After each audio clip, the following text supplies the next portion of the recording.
Today's lesson, judiciary, the judiciary in India. Points: original jurisdiction, appellate jurisdiction, advisory jurisdiction, judicial functions of the Supreme Court, advisory functions of the Supreme Court, administrative functions, court of record, judicial review. These are the following points I am going to teach you.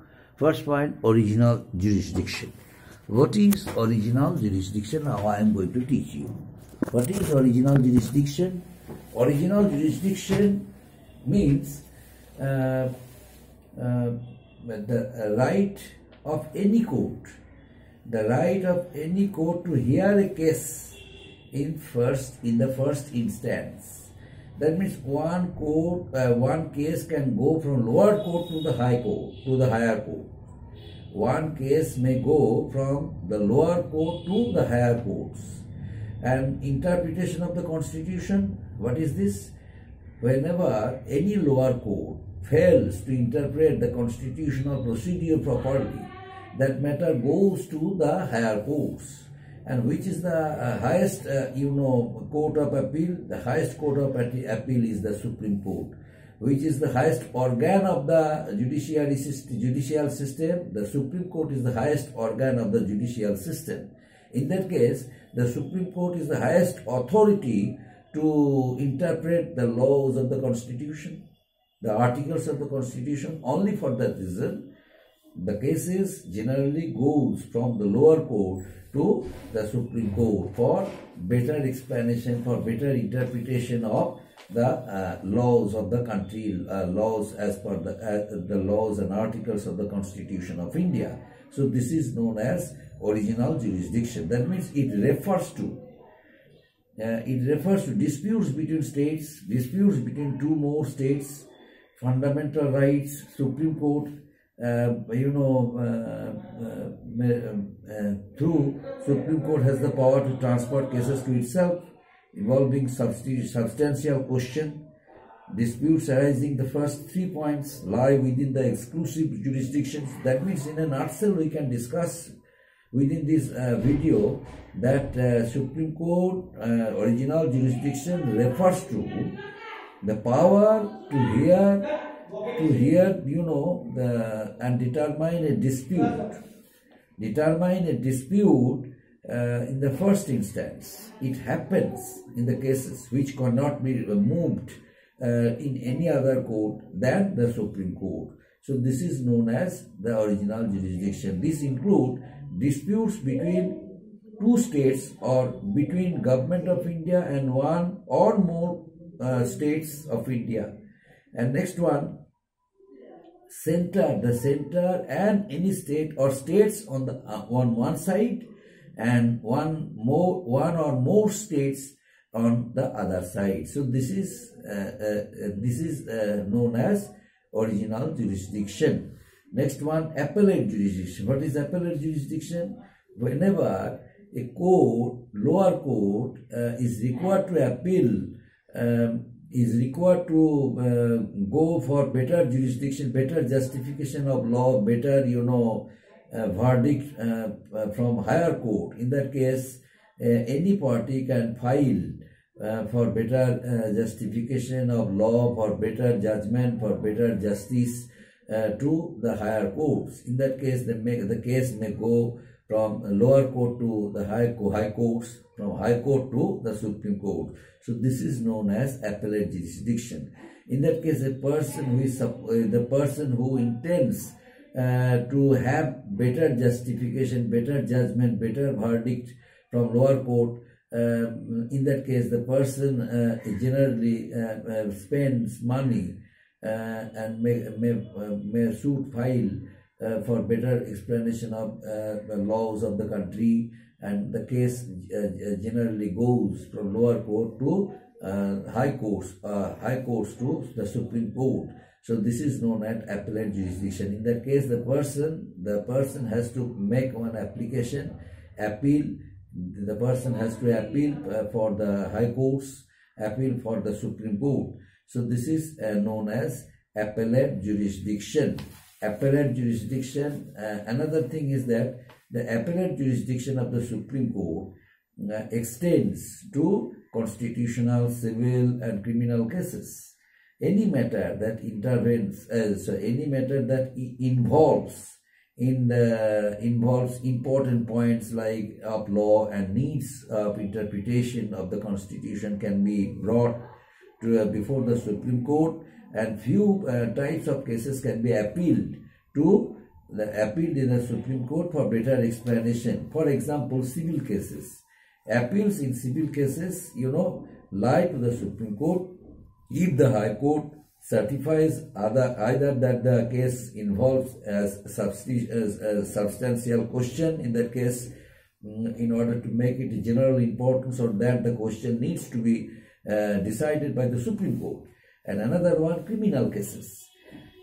Two appeals in criminal cases in the Supreme Court. These are as follows. Number one, cases without the certificate of the High Court, cases with the certificate of the High Court. So this is criminal cases, example of criminal cases. And constitutional cases, an appeal lies to the Supreme Court against the decision of the High Court if the latter certifies that the case involves an interpretation of the Constitution. If the High Court refuses to give such a certificate, the Supreme Court may grant special leave of appeal. So this is known as appellate jurisdiction. The party has to make one appeal for better jurisdiction, for better justice, for better verdict from the Supreme Court. And next point, advisory jurisdiction. What is advisory jurisdiction?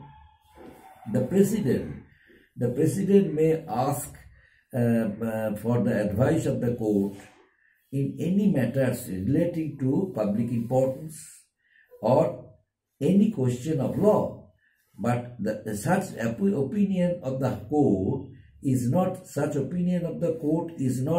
binding on the president, and also the court is not bounded to render advice. Second one, disputes related to pre-constitution treaties and agreements and excluded from original jurisdiction by article number 131.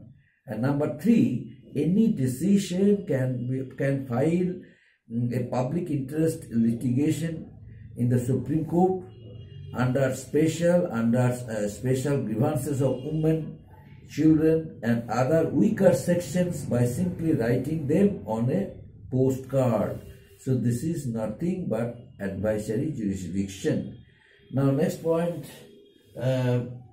judicial functions of the Supreme Court. What is this judicial functions of the Supreme Court? Judicial functions, jurisdictions in the Supreme Court Supreme Court, that a court jurisdiction is the power that a court of law exercises to carry out judgments and enforce laws. The Supreme Court is the protector and final interpreter of the Constitution of India. Now what is this? India opted for a federal system of federal system of administration to protect the constitutional procedure, to protect the constitutional division of powers. An independent and supreme judiciary is an essential requirement throughout the country. For that reason, the Supreme Court was established to provide highest decision, highest jurisdiction, highest verdict, and it is an essential requisite for ensuring human rights and protecting democracy. For that reason, there is a provision whenever a person's human right is violated, the person may go to the Supreme Court for the protection of his or her human right. And so this is nothing but the independence of judiciary of the Supreme Court. Every judge of the Supreme Court is appointed by the President independently. Judges have complete freedom to announce their decisions. For that reason, the salary of the judges are paid. The salary of the judges is paid from the Consolidated Fund of India. Why? Because at any time legislature may influence over the system of judiciary of the Supreme Court. So in order to provide them independent rights, in order to allow them to give verdict independently without being influenced by any influenced by legislature, the consolidated fund is used to pay salary, used for paying salary to the judges of the Supreme Court. So this is the independent rights, independence. This is the judicial functions of the Supreme Court. The Supreme Court may provide judicial functions independently, and with this, the Supreme Court is able to shoulder the responsibility of the entire procedure of judgment and providing verdict as per the constitutional procedure. And next point is that advisory functions of the Supreme Court. What is the advisory functions of the Supreme Court? The Supreme Court has the power to advise other courts. Suppose lower court sends one case to the High Court, and High Court sends the same case to the Supreme Court. In that case, the Supreme Court has some provision. What is this? The Supreme Court is liable to, before taking that case for interpretation as per the law of the country, the Supreme Court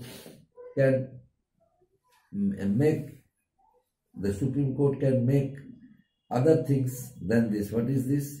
The Supreme Court may suggest some ideas. What ideas I am going to discuss. The Supreme Court provides certain functions, certain judicial functions. That means the Supreme Court is considered as the guardian of the fundamental rights. So whenever fundamental rights of the citizens are violated, as I mentioned earlier, the Supreme Court the Supreme Court protects the fundamental rights of the citizens. And in that case, the Supreme Court utilizes special power. That means the Supreme Court may pass a number of writs in order to protect the fundamental rights of the citizens. Different types of writs are there: habeas corpus, mandamus, certiorari, and so on. So these are the writs passed by the Supreme Court, are made by the Supreme Court in order to protect the fundamental rights of the citizens. Whenever the fundamental rights are violated, in that case the Supreme Court utilizes special power. So this is the judicial functions of the Supreme Court. And another point is that there is the administrative functions of the Supreme Court. Administrative functions. What is this? The Supreme Court has administrative functions. The Supreme Court has the administrative functions. What is this?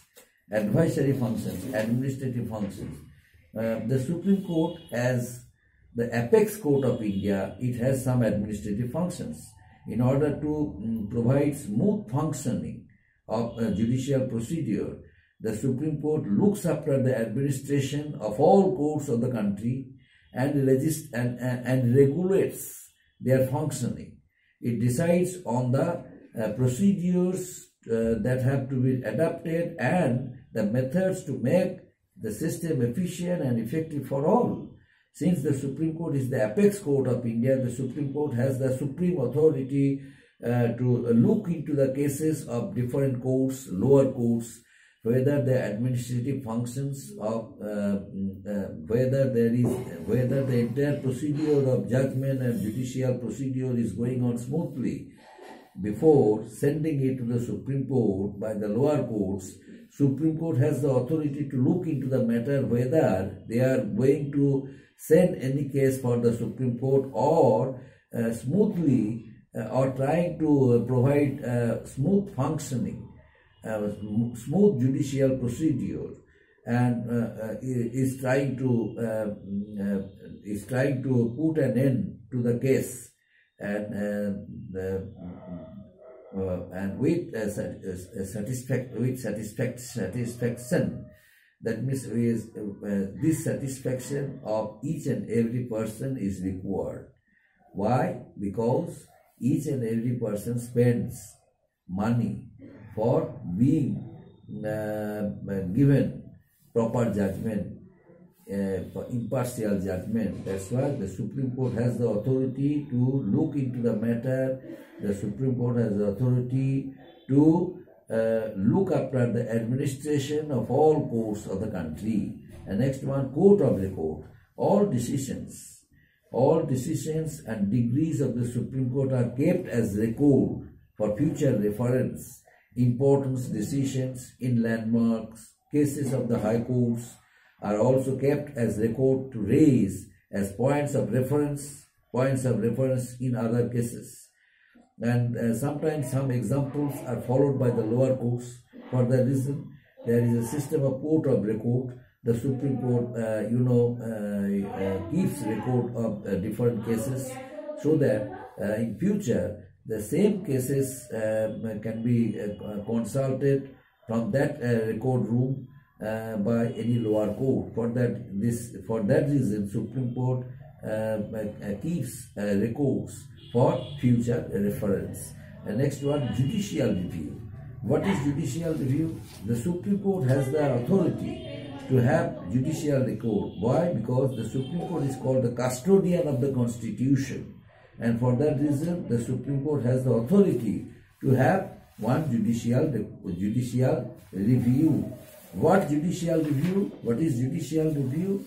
The Supreme Court, is liable to shoulder the responsibilities of the country. What responsibilities?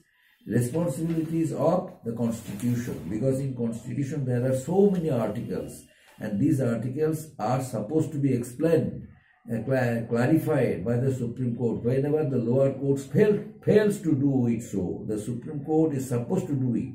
For that reason, there is a system of advisory jurisdiction. The President may ask for advice of the court in any matters relating to public importance, or question such opinion, disputes related to pre-constitution treaties, and any person can file a public interest of litigation.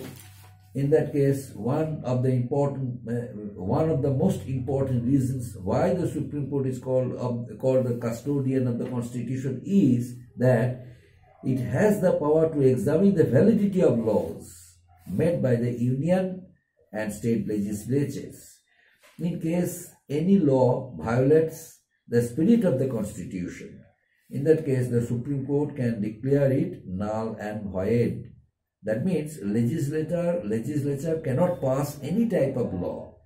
If a legislature passes any type of law that harms the sentiments of the Indian system of administration, if it goes against the system of the Constitution, the Supreme Court can declare it to be null and void, because the Supreme Court is the